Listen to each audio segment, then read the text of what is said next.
Horror fans were introduced to a low-budget found footage movie called Hell House LLC. This lore-rich franchise has amassed millions of fans around the world and has grown into a cinematic phenomenon. They're ready to delve into the mysteries beyond the storytelling, revisit old characters, and perhaps reveal new ones, share their personal thoughts about the supernatural, and discuss the popularity of Hell House LLC and its fandom. Please, welcome to the stage, from Hell House LLC Origins, the Carmichael Manor, actor James Liddell, aka Chase Bentley. From Hell House LLC 3, Lake of Fire, and the upcoming Hell House LLC Lineage, actor Elizabeth Vermilia, aka Vanessa Shepard. Hell House LLC producer, and sometimes the Hell House Clown, Joe Bandelli. And director of the Hell House LLC franchise, Stephen Cognetti. And your moderator for this panel, the creator and host of horror movies and beyond, Ivotres Littles.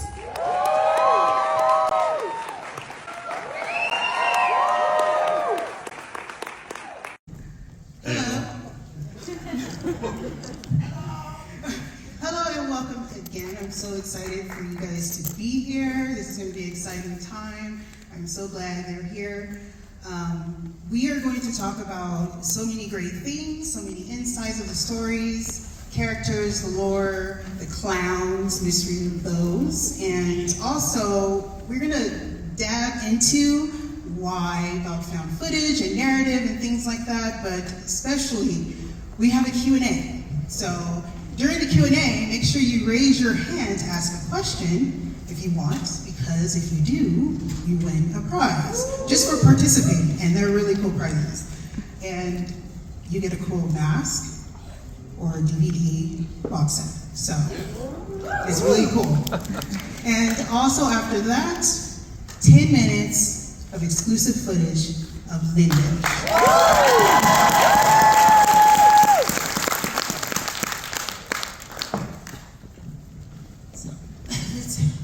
Let's get started. First, I want to thank Terror Films for helping me put this together.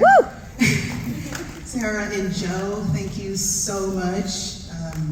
I still can't believe I'm sitting in this room with so much amazing fans, and there's so much to talk about. This film is so big, it's so vast, so many stories, and let's get started. So I have to say, the success of this, 10 plus years, we're putting this together, and it started off a simple idea to something big, now hitting the theaters. And I just want to say to Elizabeth and James, how is it to be a part of something so big and vast?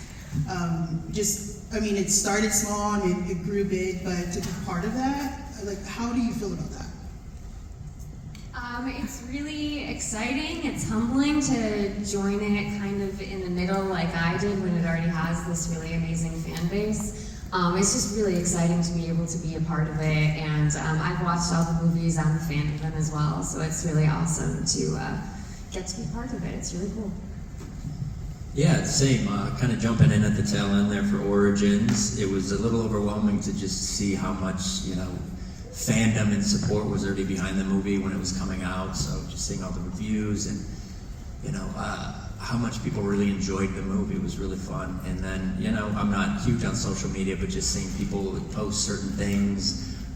Somebody had posted a reenactment of one of the scenes of me in the movie, which I thought he did a much better job than me, but that's for me to deal with. I thought so too, yeah. But no, it's been very, very encouraging and like Elizabeth said, humbling. I also wanted to say, just recently there was the Hell House LLC Fanatic Immersion Tour that was recently in August. How was that, Stephen and Joe? Or Elizabeth, any of you guys participated, or Stephen? What? Are you here? Yeah. I'm sorry, the tour? Yeah. Yeah. Of the Avalon Hotel? Yeah. Yeah, I was there, and it was a lot of fun. I love when fans get to see the hotel themselves. I think just if you watch anything in cinema and they get to go to the location it was filmed in, I think is fun. I love doing it myself, so I like when fans of Hell House get to actually see the Avalon Hotel in person because it's open seasonal haunt every October, so it's a good place to go. Yeah, I think it was shown in the dining room, and people got to we sit. screened it for the Yeah. Sorry, that's what you were talking about. Yeah. I didn't, that was cool too. Who are you talking about? Yeah. No, that was awesome. It's to see early reactions of what people thought of the film. See, that was the first crowd to have seen the film, so it was good to see their reaction and know that it worked for the fans there. That was a lot of fun to see. So you and Joe have been working from the beginning of this. How was that experience to see it grow for, how small it is to big and it changes and how this lore and characters have just expanded? So, how was that experience learning from each other and growing the Hell House? Well, I'll take the credit for all of it. So, no, the experience has been great. I mean, on a personal level, working with Steve has been incredible. I've watched him grow. We've grown together, and I think you mentioned it, but we have the most incredible fan base. And so, all of you are here who are fans. We cannot thank you enough because I think one of the things we talked about it last year on the producer panel, but these movies don't get made. We don't get to make a fifth one that comes out in theaters unless people are watching them. So it has been such an incredible experience. It's been humbling, but I think watching it grow and seeing a fan base come to it every year, we see more people come to the franchise and more people watch it, and it is so incredible to watch and to be a part of. I hope our fan base continues to grow and continues to watch the other things that we do too. And I also thought it was funny in the intro. They said it started as a low budget horror film, and but to this day it's still a low budget horror film. It has never changed, but I like that because it's always been, to me, when people say franchise, that word has connotations to it. I think it's always been a very small, independent, obviously very low budget film. It's never grown into anything bigger than that. It's always just been that. So. Okay. All of us probably had some experience when we first watched the movie and how your reaction to it and everything. The first movie scared the hell out of me, and I watched it while I was braiding my hair at night. And I was like, I want to watch this movie. I keep hearing about it, and I popped it on. The only light was on my desk. And I was braiding my hair, and I was just hooping and hollering throughout the entire thing. And it was so good, and I was so intrigued for the characters. And I was like, let me watch the second one back to back. I had nightmares for 2 weeks after that. I was like, I should have not done that. How did your hair come out? It was a mess, but it was so good that it was so much complex with the characters. And as you're watching it, you learn a lot more of what is happening. There's pain, there's fear, there's so much of the story, and I just absolutely enjoyed it. And then there's the third, the fourth, and obviously the fifth that is coming out. But it's like watching Clue, and then you're piecing things together, which I think is so interesting. And also how you use some real life things to make the story, H&H Holmes, an actual serial killer inspired. You really do your homework with these characters and how you want them to display. Tell us a little bit about that, because how do you place them and know what parts and where you want to put it, and what is the most important thing that you want to incorporate in your film, but also leave for the street? For me, writing Hell House the original at least, was just making sure it was scary. So for me, the most important thing in a horror movie is scares. If the scares aren't there, what's the point of watching it? I want to make sure that it's scary. So then that came first. But for me, I think I was starting off the film with just a mystery that makes people kind of lean in a little bit and just kind of set up a mystery that it's fun for the audience to kind of figure out as you go on. So I like putting breadcrumbs and clues here and there, and I've done that throughout the films. It was fun to do, to kind of try to tie things together. If you pay attention to certain pieces of dialogue here and there, that's a lot of fun to write. But that's my short answer on that, if that works. Anything you wanted to add, Joe, to that? Because I know you've been there through the beginning. Yeah, no, it's incredible. I think one of the things, I think early on, I think one of the things that I always said to you and always kind of joked about was, I always thought that we were breadcrumbing to the point that we were like equating ourselves to Lost, because there's so many breadcrumbs. Steve does a really good job of putting those things out there, and I think for the new one that's coming out, I think there's a lot of answers for people, so I think people are going to be very satisfied. Yeah, you can answer some things, you can't answer everything, just like Lost. I think Lost did a great job, though I love Lost, so no one just speak poorly of Lost. So the visuals, the music, the set design, it just brings the whole world together. Without, that crazy sound of that piano and the sounds in there, it's just creepy, and you did such a great job with that. James and Elizabeth, I have questions for you. You guys actually, for Elizabeth first, you worked in an actual haunted place. The Waldorf, you were in there as your character, Vanessa, and actually being in there, does that help create the character? Because you were scared, you were hesitant, you were like, I know I need to get this documentary, but should I do it? You really showed the fear of that. We're actually being, acting in there in an actual, haunted place or, stuff like that. How was that? Did that help bring the fear that we were watching? Yeah, definitely. The setting of the whole place, I had watched the first movie before going there, obviously, so it was really cool to see, oh, that's that room from the movie, and so it was really cool in that sense. And then it is like a working haunted house attraction, the Waldorf Estate. So it definitely lends to the realism of it. It's very confusing in there. It's like a labyrinth, and especially the way that they had the set design and everything. Very creepy, the white mannequins everywhere. So it definitely helped get into character because it's very spooky. I had to go in there a couple times by myself and everyone else was on break. And I didn't enjoy it. I got in and out as quickly as possible. In the basement, you died in the basement. I know you hated filming in the basement because Yes. there's spiders in the basement. Yes, there were spiders. And so you had to die, lean in the wall, you do 100 takes of that, just sliding down the wall onto the ground. She's like, do I really have to go to the ground? Yeah, it's You had to go dirty to and gross. And for those who haven't been there, the ceiling is also 5'5", so anyone over 5'5", it's tough. You were good. I'm 6'3", so I was. And James, you were at the Carmichael Manor, and that is kind of a real manor in a sense. But I looked it up on some information about it, but they said there's some small paranormal activities that does happen there. So technically, you guys were working in a kind of a haunted place, if you want to look at it like that. So how was your experience? Oh yeah, it was terrifying, to be honest with you.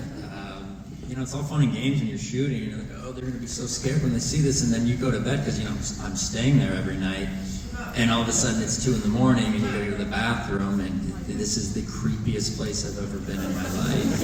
You go into the wrong room, there's clowns everywhere, bloody dresses. So yeah, it was regardless of the paranormal, it was fun, but very creepy, I would say. I thought it'd be fun to keep the clowns, when we were done shooting for the night, just lining the hallway. Or anyone who has to get up in the middle of the night, walk that hallway, they have to walk past those clowns. I thought that'd be help everyone get into character. So, but it worked. And about 50% of the time, I was just in the hallway standing in those places. That is great, Joe. You are the clown. Like I said, the visuals. Many times you would watch it and be like, did I see something? Was that there? And then sometimes the camera would stop and you're like, oh, it is there. Which I just think is so subtle. There was a lot of subtleties in there that just frighten you. And sometimes it's not just the camera going back, you're watching it and then something just stands there and it just walks away. And you're looking at the characters, you're like, look behind you, look at that, and things like that. It's very interactive. At least I was doing that. So there's something else I wanted to say that Stephen, especially how this one, the 4 previous ones were found footage. In many of your interviews, you talked about the limitations of found footage, and I would like to know what are those found footages versus the narrative, and what did you want to get that you wasn't able to get without saying what you got? It's hard to tell a story through found footage because then you're forcing the characters to have any kind of conversation. You'd be like, but they have to be filming that conversation, so why would they be filming that conversation? So that's I thought I could write more story into this last one if it wasn't found footage, but also I think there's more to do scare-wise, because then if you're limited to the found footage format, you have to film scares that are you have to make it believe, like, why would the character be walking through this dark hallway but also filming it too at the same time, and things like that I wasn't having fun with after 4 found footage films, always figuring out but why are they filming that part of it? So I thought it would just be a better film overall to go to the narrative way, and just keep it fresh too, to make the 5th one something different and keeping it fresh. Repetitiveness, I hate that. That's a thing that's tough to do when you're making sequels after sequels, is to make sure you're not doing things over and over. So doing narrative helps with that. Did you want to add anything, Joe? No. Okay. Okay. The music, the eerie piano music, and we've all heard that. As soon as you hear it, you know something is about to happen to someone, somewhere. But what is really interesting that I hope you guys watch Lineage, and that's all I'm going to say. Because there's something in there that you guys need to really pay attention to, but it caught me by surprise. I was like, okay, now I figured it out. But where did that come from, that piano music? Very quick, I'll get into it. It's a very easy story, but it's the original. I needed the character Paul, to play a jingle that is memorable, so that when the audience hears it later, after he disappears, they remember it. So I went to the actor himself. I said, hey, Gore, listen, just come up with something really simple and easy. And he was off for like a few hours, so I said, hey, in your spare time, will you work on this little ditty? And he did, and he came up with this. He's like, listen, what does this sound like? He played it, dun, dun, dun. I said, beautiful, that's sweet, easy enough, and it worked. And so therefore, you set up the scare by he plays it, and then later when he disappears, they hear it again later on. But I thought that was just it was great by Paul, great by Gore to just come up with that so quickly on the spot, and then it was so well received that I was able to use what he created throughout the rest of the films. Yeah, I can actually add on this one too, because one of the things that I think is that we've been very lucky and fortunate with this franchise is because we've been able to do things on a low budget with smaller crews and smaller casts. We've been able to utilize a lot of people's creativity on this that you normally wouldn't. So as an example, Gore playing that tune turned into something bigger. There was a lot. We had such an incredible cast and crew for this entire franchise, including this most recent movie. So a lot of times it gives us the opportunity to work with people and have them bring something to the table that we didn't, like the Clown, for instance. The Clown was never intended to be what it was in that first movie, and then it resonated and it became bigger and bigger. And I think that's one of the best parts about working on this franchise, for me at least, is you get to work with so many people that are creative and get to bring their creative ideas and thoughts to the table. And 1 second it's, create this little ditty, and the next second it's like, that's the theme music for the whole franchise.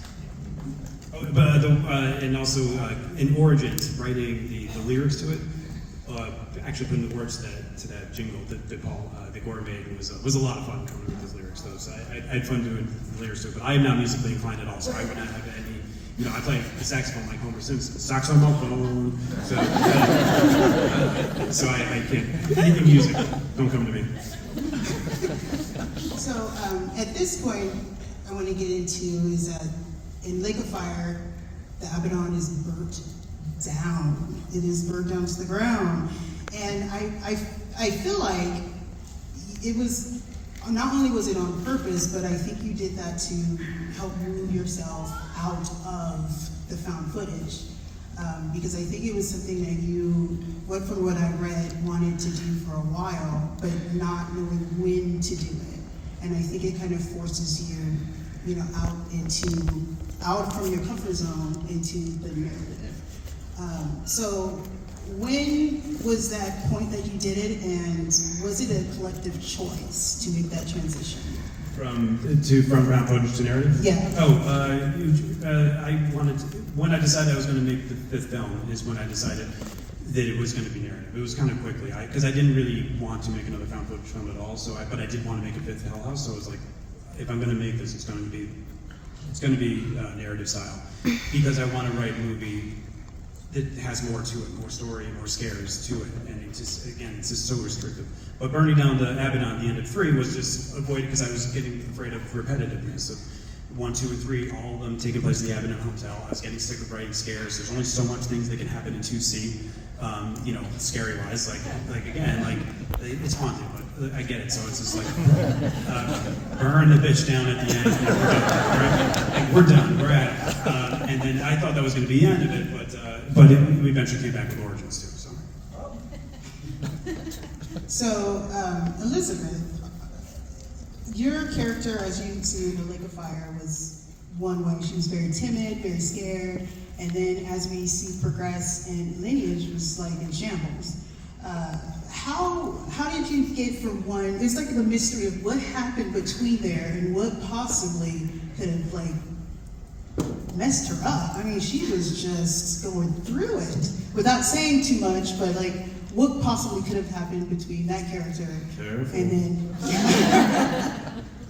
I'll try not to say too much. Yeah. I think Lake of Fire. She's nervous because she knows about the lore of the hotel, and obviously she's going to do her research before she goes there. And she's trying to do her job and kind of push through. And then obviously the end of Lake of Fire. It's a very traumatic near-death experience that they all go through. It's really crazy. So I think there's part of it is just a natural human psychological reaction. Like you think you're okay after the event, and then slowly you kind of realize that you're not, because you haven't really dealt with all of the trauma that you went through. So I think that's a part of it, and then there's also the supernatural part of it, that the town of Abaddon is not done with her yet, and kind of pulling her back into that. So I think that kind of explains part of where she is at psychologically and emotionally at the beginning of the film. Elizabeth is so smart, though. You gave me some of the best notes on your own character things I didn't think about for Vanessa. When you read Lineage, you first called me up. You're like, you had some great ideas, things to implement into your character that I thought were just I was blown away by some of your ideas that had for the character too, which we were able to implement into it. So that was great. So, and then next is for James, who played Chase. I mean, as soon as he walked in the manor, he was like, I don't like it here. I mean, that was his character. Like, I'm not sure what is happening and why am I even here? So, talk about your character a little bit, because even though he was there to help, he was also ready to leave. Yeah, it's funny. My character is supposed to be the crazy one, and I'm the only one saying we should get out of here. So, yeah, I mean, right from the beginning, he's like, what are we doing here? And it's a bit to appease my sister, but as soon as I see that first, real ghost, it's like, what are we doing here? Let's go. And, we agreed to stay another night, and, that was the end of me. I keep trying to tell people to listen to me, but it's just, it doesn't seem to go that way. I think they found you with your eyes gouged out or something like that. Yeah, so when just before they were putting the prosthetics on, they go, okay, so as soon as we put these on, you are not going to be able to say anything for the next 6 hours. So it's like, all right, let's get pumped up for this. And it was fun though. I had I think Joe walked me around the set quite a bit. Safety first, everyone. Safety first. My seeing eye producer. But no, it was really fun. It actually went a lot quicker than they told me it would. But yeah, I still have the prosthetics of my gouged out eyes. I love that effect. I think Beatrice, who was our super effects, special effects makeup person, but she did such a great job of you. I love that job of your eyes. So we're gonna move on to Lineage, and I know we can't say anything too much about it, but I mean, every tragic ending has a beginning, middle, and a forever.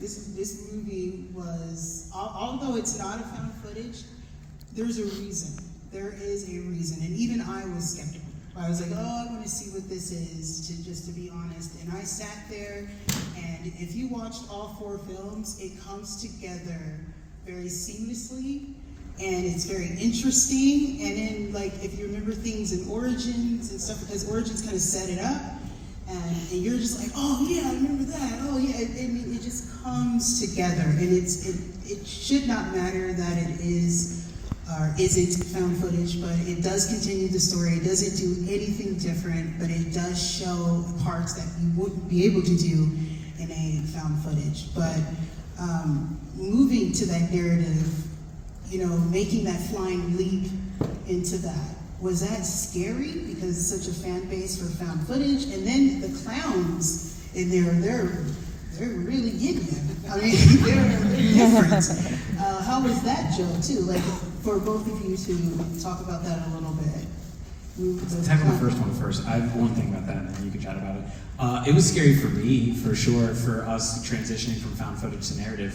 When Steve originally told me he wanted to do narrative, I was against it because it would require more time, more money, bigger budget, bigger crew, all of that kind of stuff. Which, of course, we have so much money to play with. So I was, I think, the one that was a little bit more timid about it. From a creative standpoint, it made perfect sense to me. But from a logistical standpoint, that's what I was the most nervous about.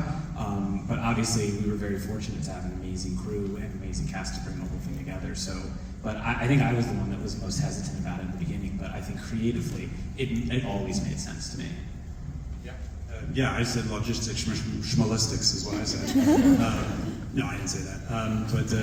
No, yeah, I thought I was excited to do it. There was no, I was hesitant because I knew there was fans. A lot of people that love Hell House love it for its found footage, and I hated going away for that part of it, just because I know that's where a lot of it, the love comes from the found footage standpoint. So I felt bad on that area, but I said, yeah, you're not going to like that it's not found footage, but I promise you it will be scary. That was what the promise was. And I intend to keep that promise. So, Elizabeth, coming from found footage to the narrative, how was that experience and how different was that for you? It was really different, but I had just before that done a different movie with Steven and Joe, 825 Forest Road, so I had already worked with them in a narrative format, so that kind of like made the transition more natural, I think. But yeah, it was really fun doing that at Hell House in that way, and with the clowns and the scares being able to be really different was really cool.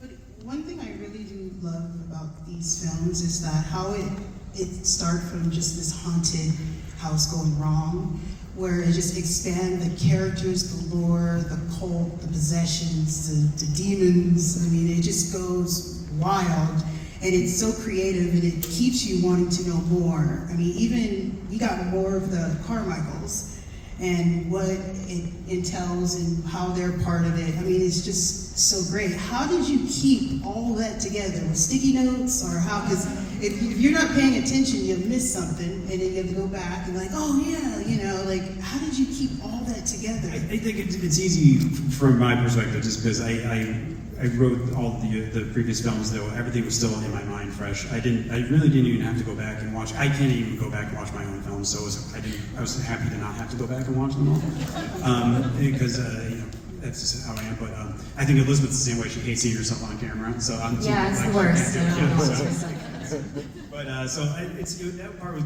that part's fun, like doing that. And I do a lot of whiteboarding sometimes of things, but like that's the fun part for me, is the writing process. And I was termed in Hell House 1 the logic police from Steve. So whenever Steve would do those things, I would go back and rewatch the movies and just triple check and make sure it all lined up. Be like, we're good. Or this doesn't work. So Joe, for the clowns, were you all the clowns, or was it just the main clown? In Lineage? Yeah, Oh, or that was any all. of them. Yeah. So we, in the original, I've said this to a few people before, so I apologize if I'm repeating, but in the original movie, multiple people wore the clown suit, and it was primarily Danny, who plays Alex, and Jared, who plays Tony. I think when that happened, it was more of a, we need someone in the clown suit, no one's in this scene. And also, again, I know I've spoken about this, we tested a lot of scares on the first movie, so a lot of the things, like for instance with the little girl and Paul, we also shot that with the clown. We also shot it different ways so that Steve had different options in editing. So with the first movie, multiple people wore it. From the second movie on was when I was wearing it. The only time I hadn't worn the clown costume was in the third movie because I also play Louis, Vanessa's cameraman. So the only times I wasn't wearing it in that movie was when I was in a scene where the clown was also in the scene, and one of our production assistants wore it. But for the most part, I think the way I always say it is like once we got to the new films after the original trilogy, like obviously I'm producing the movies too, but the clown was my purpose. There's one thing I found online from RobertEbert.com, and he said something about the clowns. He said, the clowns, at the instance of their appearance, propped an unbearable tension. These creepy beings are both alive and not alive, and just as it disturbs to look at them, we cannot also look away. He was very impressed with the clowns. He just thought they are scary. They're very subtle, and you talk about that I've read that subtlety is important, and they just stand there, barely move, and you're already screaming and hollering and try to get away. I think that's just so effective, and it's just such an iconic moment for every time for that. Thank you. Thank you. I think as subtlety, what I always said, especially in the original, I was going around set saying subtlety is everything, less is more. I think that's I like scares. The less we're going boo to people, and the more we're just subtly creeping them out, like making the hair on the back of their neck stand up, I think the better. So, like I said, I was doing some research and I came across something about a prequel series, the Abaddon tapes, but was the tapes used as a stepping stone to create the Hell House, or is that something separate that? No, that was something different. Completely separate. Because we didn't do Abaddon tapes is why I decided to just write a feature, Origins. Because after the third one, Lake of Fire, there was talks of Joe and I doing Abaddon tapes, so it was like kind of like series style. That never actually happened. So at some point, when I did want to get back into the Hell House world, it was with writing Origins instead of the Abaddon tapes. If you have any questions for any, oh wow, okay. A lot of these movies really depend, make or break on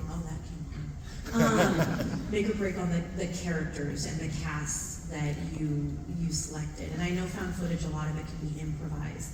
Can you talk a little bit for you guys about the casting process, and for you two about the acting process in something like a found footage where it can give or take depending on what's going on? I can just say briefly before they go is that the casting process was probably the most involved in the original, because that group of 5 had to be great chemistry together. So once we even were settled on who we were going to cast, we did the chemistry reads. We put them together to see how they interacted. So that process was probably the longest, but everything else after that was just cast through normal, like having a studio. Come on in, give us your audition. That's how I met Elizabeth. James was a natural. I didn't even have to audition him, but he came on. Yeah. Yeah, as far as the difference between the two in terms of a lot of improv or scripted, I mean, Origins was pretty well scripted, but then there'd be a lot of times where we could just start to really have fun with it, and these words are coming out of your mouth, where I think with narrative, like, there's a little more suspension of disbelief, because you're watching a movie where with these, mockumentary style found footage things, it's like you want to really feel like you're there, like this person is being documented. So there is, to me, it's a little bit more of a challenge in that sense, and making the words your own and putting your stamp on it and bringing your personality to the table, I think is what helps me do that.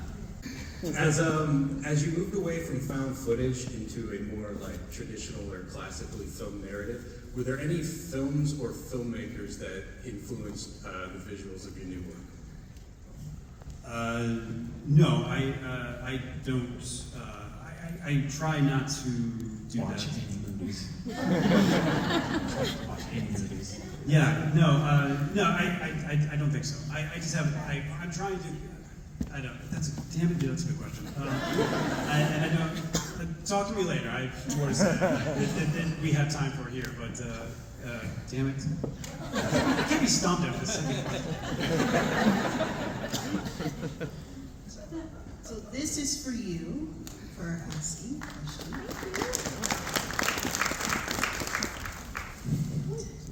This is for him right there. But yeah, he stumped me. Don't give him anything. Steven, my dad says lots of your family helped make the first movie. Was it hard to convince them to help? No, they wanted to help. Though they pitched in mostly financially, so I was just asking some cousins and brothers to say like, "Hey, give me a couple bucks. I'm trying to make it for my first horror film." That was easy. Because we did not have $1 million budget, it was really easy to raise the tiny budget that we had. So, that's a good. Yeah, give her a bag. I don't know. This question is for you. I just want to know how and when did you decide to end the series?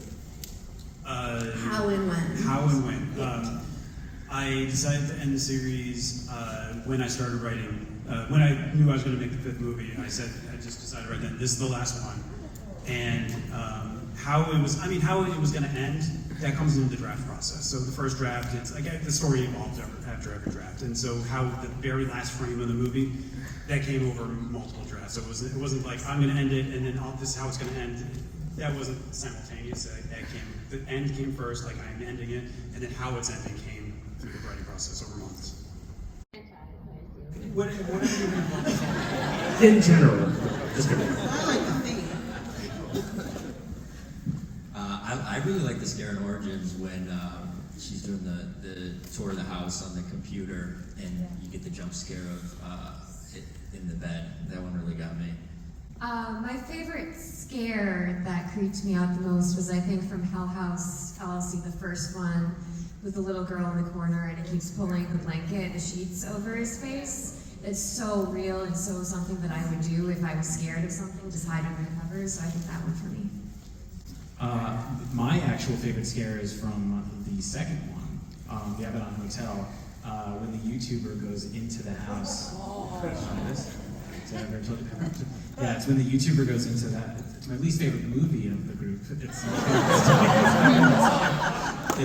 when the YouTuber goes into the house and he sees the stairs and he sees someone standing on the stairs, and then we fast forward for hours and the stairs never move, but you're always expecting something to come at him. That's my favorite scare. That was tough to keep that actor standing there for 24 hours.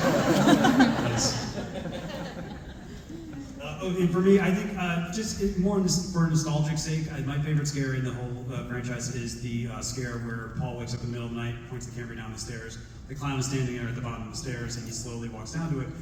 And I love that scare so much because it is the very first scare I thought of for the entire thing. It was this, like when I thought about doing a haunted house gone wrong, and bumps happen in the night. What's a fun bump that can happen in the night? That clown being out of place when they wake up in the middle of the night. That's the first thing that came to my head when I thought of that.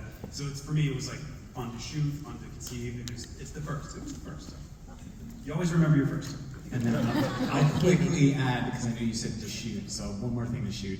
The coolest thing, and again, everything in this process has been fun, but I think because we had such a small cast and such a small crew, the coolest thing to shoot by far was the opening sequence, the malfunction sequence from the first movie, because we had like 8 people on a crew, and I think we had like close to 200 actors, including our background actors. So that was the coolest thing to shoot because it required a lot of like all hands on deck figuring things out together, which was awesome. And real fire department that was ignoring their post that night.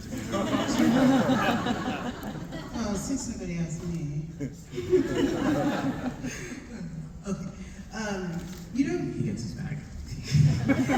My favorite scare, 1, 2, 3, and 4 is fabulous. They have some scares, but I have to say my favorite one is actually in Lineage. Tell us. It got me good. You hear it before you see it. That's all I'm I gonna say. love that one. Okay. Yeah. You guys will get it. Yeah, I jumped pretty good. So. Yeah, but this film more than anything else is the sound design, because when you go from found footage to narrative, you do so much more with sound to make it, and so the sound design, see it in the theater because, and I'm not just saying that for personal reasons or selfish reasons, see it in the theater because the experience on the 5.1 sound is going to be phenomenal in this one. I think for the series, the set production on these films has been so great. I think every time I watch these movies, I truly feel uncomfortable. I think a lot of people who come to events like this, they probably would want to experience that in real life. So if you've ever been curious about maybe creating a maze for like Halloween Horror Nights or